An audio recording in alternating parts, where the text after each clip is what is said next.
Hi, and welcome to the Australian Women Speakers live stream show, where I showcase amazing Australian women speakers. So you get to see the huge amount of talent available, and hopefully we can move the stats from 30% women speakers to 50%. Now, my guest today, I am incredibly excited to have a conversation with. Welcome, Robyn Walker. Thank you, Jules Brooke. And guess what? Technology-wise, we've made it. We are now live. So let's start off, Robyn, by talking about what your talks are all about. In a nutshell. So in a nutshell, I call it developing human synergy. And people go, what the? Yeah, that's my next question. So basically, for me, I've always been fascinated by human behaviour, even as a little kid. Right. And I guess that's why, I ended up falling, so to speak, into human behaviour about 30 plus years ago, because for me... Oh, wow, that long ago. Like that would have been very cutting edge in those days, I imagine.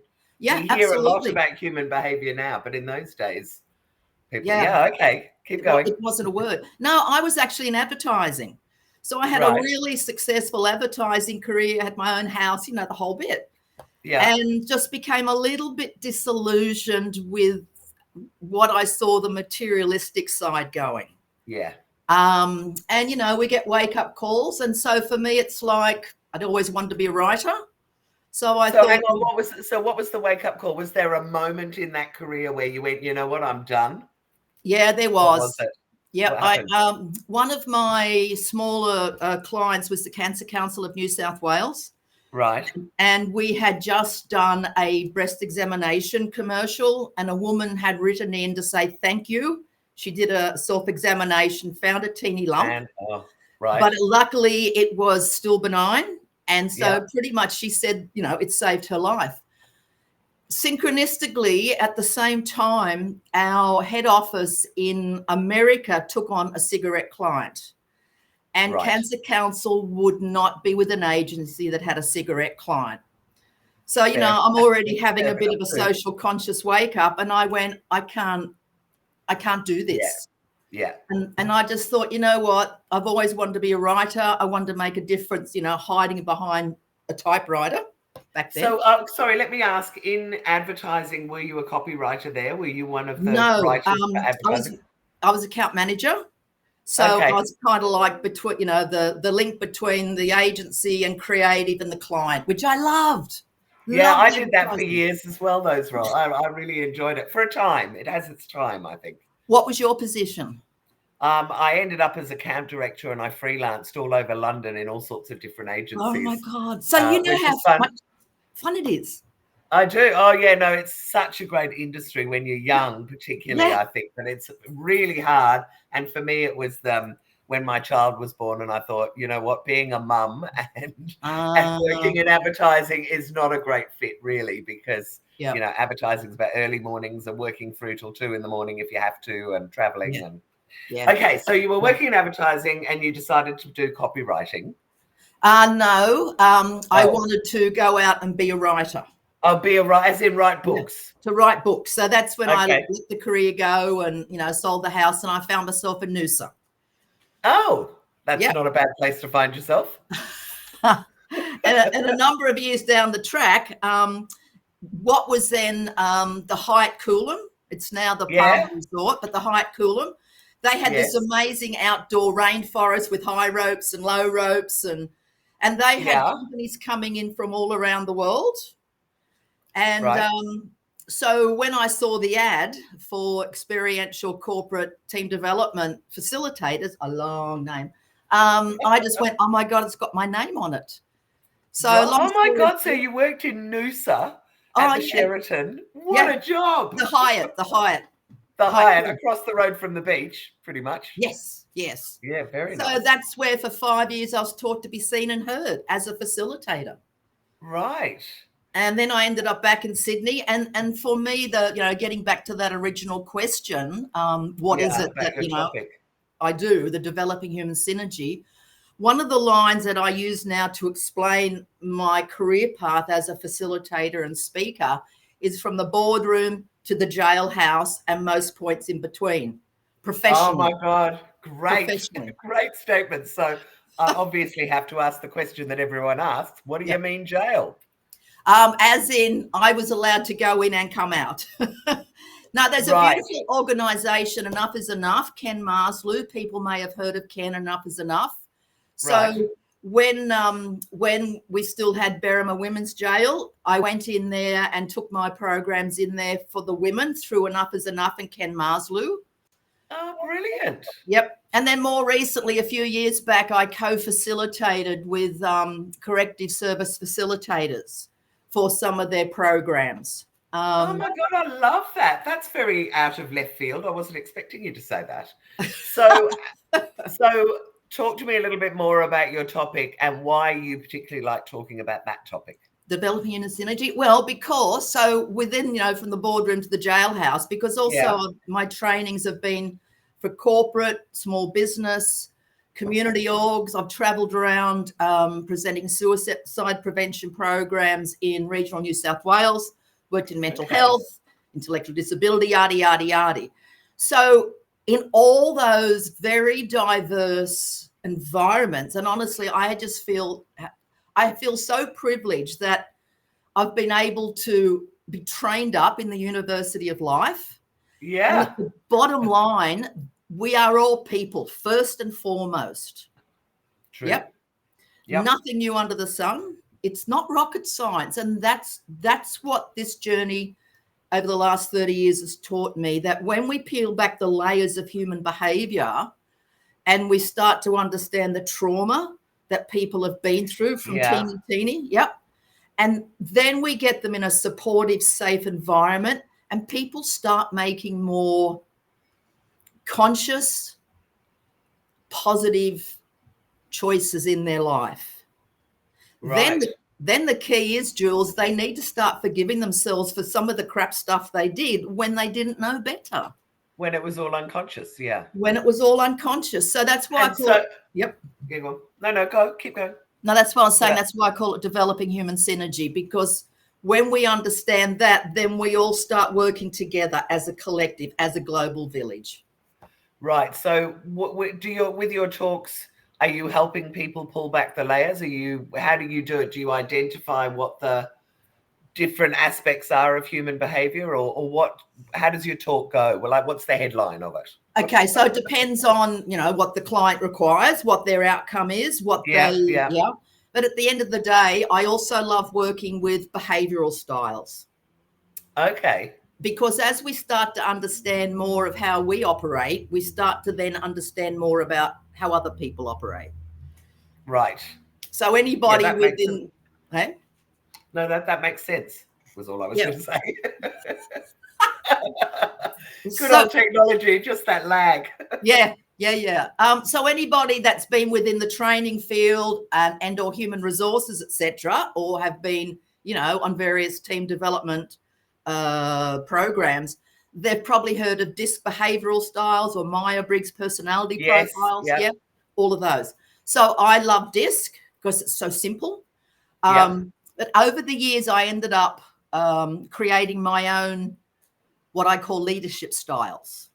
Okay. And it's the 4 wise leadership styles. I'll do a quick plug. That's the book. Go on. Oh, cool. Okay, the 4 wise leadership styles. You've given me that book. I remember now. I've had a look at it. Yeah. So you've created an alternative to DISC in some ways, isn't it? Not so much an alternative, but, it's like everything. They all work together, because DISC really trained me up in why I love developing human synergy. Okay. Back the layers. Yeah. Right. So that full circle. Okay. Now, you've talked about obviously talking everywhere from jails to community groups. So I don't know whether my next question really is relevant, but what kind of audiences do you love? What gender, what size, any industry? Is there anything that really rings your bell? Anything. Just want to get up on a stage. Well, at the end of the day, first and foremost, when you peel back the layers, we're all people. We're all people. And one of the I guess the blessings of what I do, and a lot of people that facilitate and speak often say the same thing. The person that actually is being seen and heard is often the one that learns the most. Right. It's privilege. Yeah. It's so privileged to be given, to be trusted. I absolutely agree. It's one of the reasons I love interviewing so much. I learn so much from everyone else's stories. Okay, so I was going to ask you what led to actually speaking as well. So you did the advertising, then you went and wrote the book. When did you first start getting up on stages and why? So in the journey of facilitation, some of my clients would then say, look, we're having a conference. We'd like you to do a talk. And I'm kind of like, really? Well, see, people, and you would probably understand this, Jules, people don't get it. So when you're facilitating, right, you've got the people in the room. And so it's backwards and forwards. It's a conversation. It's a brainstorm. It's all sorts of stuff. You know, you get them up presenting. But as a speaker, you're it. And and you don't get that immediate feedback or the conversation in the same way. Yeah. Yeah.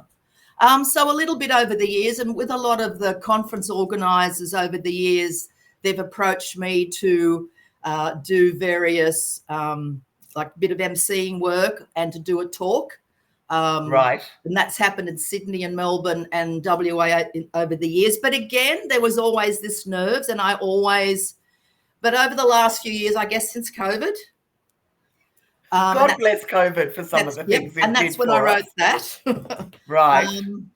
That's when Okay. So what would be 2 key takeaways that people take from your talks? So if they've come to see you, what are they likely to walk away with? First and foremost, we're absolutely all in this together. And together we're all in. You know, it's a cliche, but it's true. Yeah. And for me, part of the developing a human synergy, it's connecting in here first. So when we connect in here with all our warts and idiosyncrasies and become more conscious of, you know, thinking, saying, especially languaging. So when we connect in here, we're then more able to connect with others on that authentic level. And then we connect with others, we create in unison. So it's connect, converse, create. You know, it's yet again, I love it. We know all this stuff. I actually call it our innate wisdom. I believe we're all born with it. It's just in our Western culture as kiddies, we haven't necessarily been reminded of this within our village or community. Or had it developed as being sort of something that you want to develop, I guess. Yes. Okay. Yes. So, Robyn, is that both? Did you want to tell me another takeaway? Sorry, before I'm itching to start asking about your TV show. I think the key thing is to become more conscious of our languaging, what we're saying about another person, because our limbic brain, which is interesting, our limbic brain doesn't differentiate between ourselves and another person. So what we're saying and thinking about another person, the limbic brain actually thinks we're saying it about ourselves. It's fascinating. Oh, gosh, really? It's, you know, all this quantum physics stuff that all these various learned people are sharing with the world. But again, our ancient wisdom from our Indigenous people, they've always known this. They just didn't language it that way. Yeah, right. That makes sense. Yeah. That makes sense. Okay, now you had a TV show, which I love, obviously, because I had a little one, but yours was a lot longer than mine, 4 or 5 years.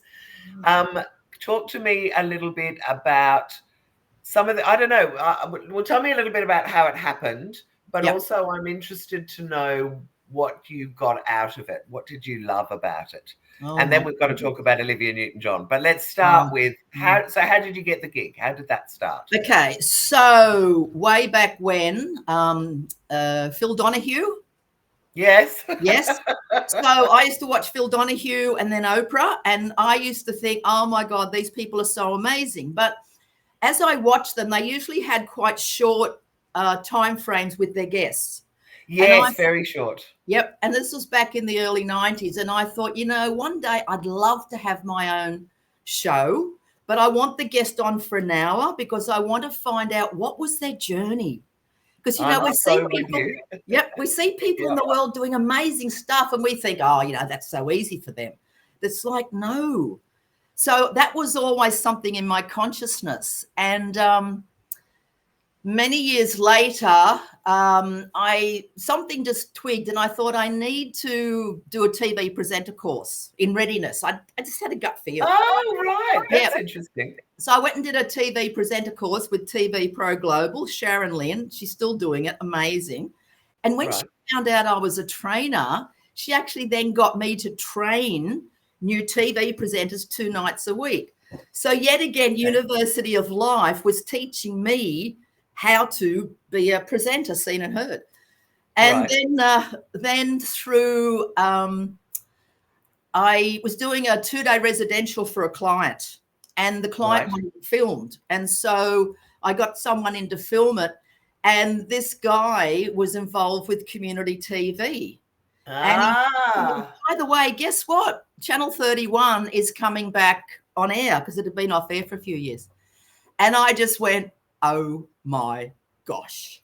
There's the universe telling me. So that's when it was like and I'd never been trained to produce a show, but there was just something, you just follow the dots when you're passionate. But also, I mean, and you are obviously, I am similar to you. I was going to go, you're similar to me, but I think you went first. But it is also saying yes to opportunities. And a lot of people, I think, would be terrified and go, oh, no, especially women. Oh, no, I couldn't possibly do that. But if you are someone who kind of embraces opportunities and adventures, which you clearly do, then you just go, right, I'm going to go with it. We'll see how I go. I'll learn along the way. What is there to lose? And I love that you did that. Well, I guess another piece of the puzzle, for many years before that, I used to have, as part of just other things I did at the same time, I used to have my own resume interviewing writing business. So I would interview the person for an hour and a half, write all their details to get their resume. Yeah. So I had learned how to interview through the resume. That's those stories. I've never thought about that, but that must be me from PR, because I've learned how to help people, particularly women, pull out a story where they go, oh, I'm nothing special. And you go, oh my God, listen to the story you're telling me. Yeah, it's amazing. Absolutely. Yeah. Okay. So now talk to me about, so how did you end up in China doing episodes from China and interviewing Olivia Newton-John? I mean, I remember her doing that great walk. Yeah. And I think Neil McMahon, do you know Neil McMahon? I think Neil was there as well. Yes. He's a fabulous journalist. He used to work with me on Handle Your Own PR. Yep. Amazing. Okay, so tell me about the trip. Okay, so that was in April 2008, and the show had been on air since 2006 at that stage. Okay. And through a connection of a connection of a connection, they just went, why don't you just ask if you can go and film? And so I did, and that's what happened. And he's recently passed away, bless him, Paul Shedlowich. Paul Shedlowich, amazing filmmaker. He filmed a lot of Conversations with Robyn. Right. And so he came with me, and we had Diane Heaven, who was the founder of Curves, with her husband. Fantastic. Yeah. She was on, she was on the walk, and so she paid for Paul to do all the editing. She paid for the equipment we had to hire. So we ended up filming 15 half-hour episodes on the walk, which obviously include Olivia. Yeah. Wow, what a great story. I mean, I love it that I had my own TV show, and then we, shot some of it on the Great Wall of China. It's a pretty good dinner party story. Yeah, amazing. Okay, now I know you've only been kind of full-time speaking as such for the last sort of post-COVID, last 4 years, say. But have you had any memorable experiences? And it can be good or bad, but I think there's always stories that come out of getting up on a stage and speaking. So have you got one or two you could share with me? Well, I was obviously thinking about this. So I'd actually share one from 20-odd years ago when I was traveling around. Great. Yeah, when I was traveling around presenting the suicide prevention programs for Life Force. Right. Because they were 3-hour presentations to high schools and community groups. Okay. And the reason I thought I'd share this is because it might help someone who's listening. One of the terms they used in talking about suicide prevention, because it's quite a painful topic. Absolutely. Is psychache, and people don't understand psychache. And when I talk about, because I had been trained up to obviously present these programs, when I spoke about it in these presentations to the community groups, so many people would come up afterwards and say, thank you so much for explaining what psychache is, because when someone we so love has taken their life, and we just go, how did I not see? How? Yes. So we people could, Anyway, so what is psychache? Okay, so psychache, and the way that it was explained to me when I was being trained up is, imagine someone has said to you, go to the greatest restaurant in Sydney. I'm going to pay for you, 20 of your friends, all the food and the drink, all on you. And imagine that night comes and all of a sudden you've got a toothache, a really bad toothache. Right. Where's your focus? It's the toothache. Right. And are you enjoying yourself? Probably not. But the next day you can go to a dentist. So what they say is psychache is kind of like having that pain 24 hours a day, day in, day out, except it's here. And it just is constantly in your psyche, and it just does your head in, and it doesn't stop. And that's where they say it's not that people want to pass away. They don't. They just want to stop it. The pain. And, there can be that split moment where if someone had been able to know what they were thinking and led them away, then they wouldn't have. But we don't know the damage that psychache does if we don't understand it. No, or if we can't see it. I mean, I guess the physical manifestations of it are hard to identify as well. I mean, you can hide what's going on in your head to an extent. So, how incredibly, profound but traumatic to do those kind of talks. 3 hours as well, Robyn. 3 hours. And I was traveling around. I'm just going to shut the window. Hang on a sec. Sure. Someone's doing gardening next door and mowing. Yeah, I must admit, after I honestly think it was a couple of months of doing that, traveling around as, staying in motels and stuff. And I remember, because I was back living in Sydney, but I went and saw a friend in Noosa afterwards, and she does energy work and stuff. And she backed right off when she saw me. She said, Robyn, what have you been doing? And I said, oh, wow. She said, I cannot tell you. She said, you need to get on that table because your energy is so, she used the word dark, because I'm a bit of an empath. I've taken it on. Yeah. Oh, wow. So you were talking about the memorable experience. Is it just the experience of doing those talks, or was there an outcome with someone in an audience or something that you wanted to share? Probably not in those ones, because I didn't get, they were just like, thank you, I understand. Yeah. But there was a talk on the Gold Coast recently, and I was talking about one of the men that was in a domestic abuse program. Right. And he was talking about, when he was a little boy and what had happened with his little mate. There's a clip of it on my YouTube channel.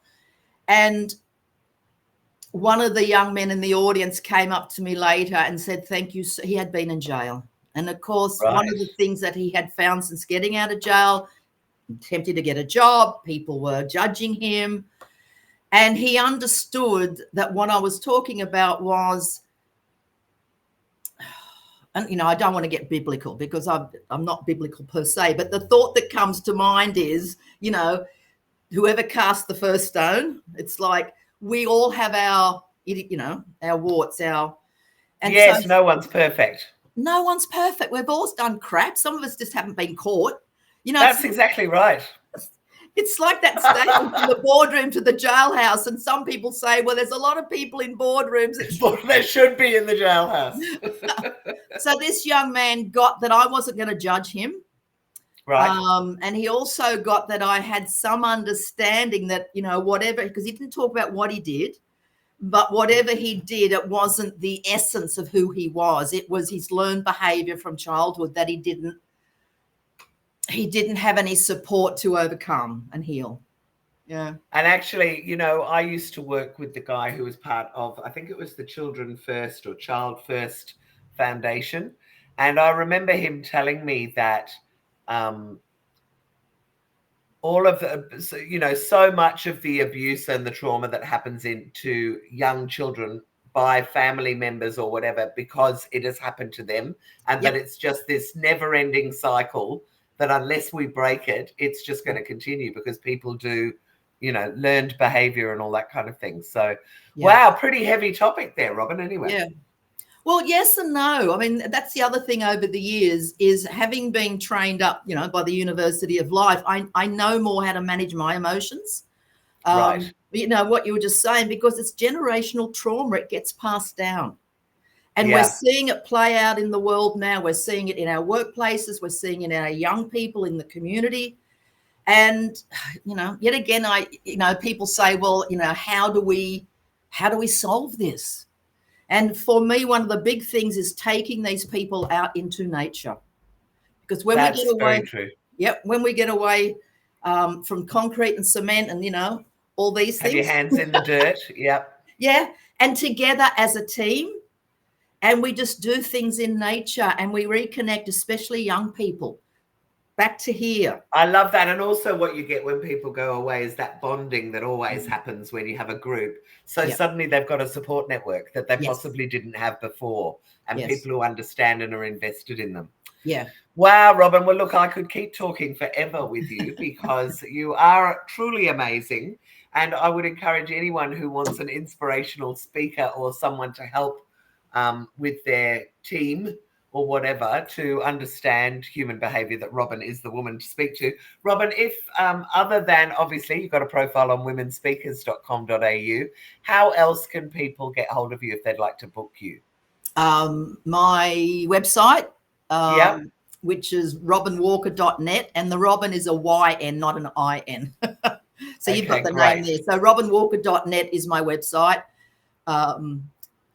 So and they can also go in there, and there's a link in there to go to my YouTube channel, and I can see us, you know, a whole bunch of the conversations over the years with some really amazing, like a lot of people would know the Caroline Maces and the Greg Bradens and the Bruce Liptons. You know, when they came out from America, I had the absolute privilege of, you know, sitting in real time across in a room. And that's amazing. And tell everyone, because you mentioned, you sent me something this morning saying you've got 5,000 subscribers. Is that right?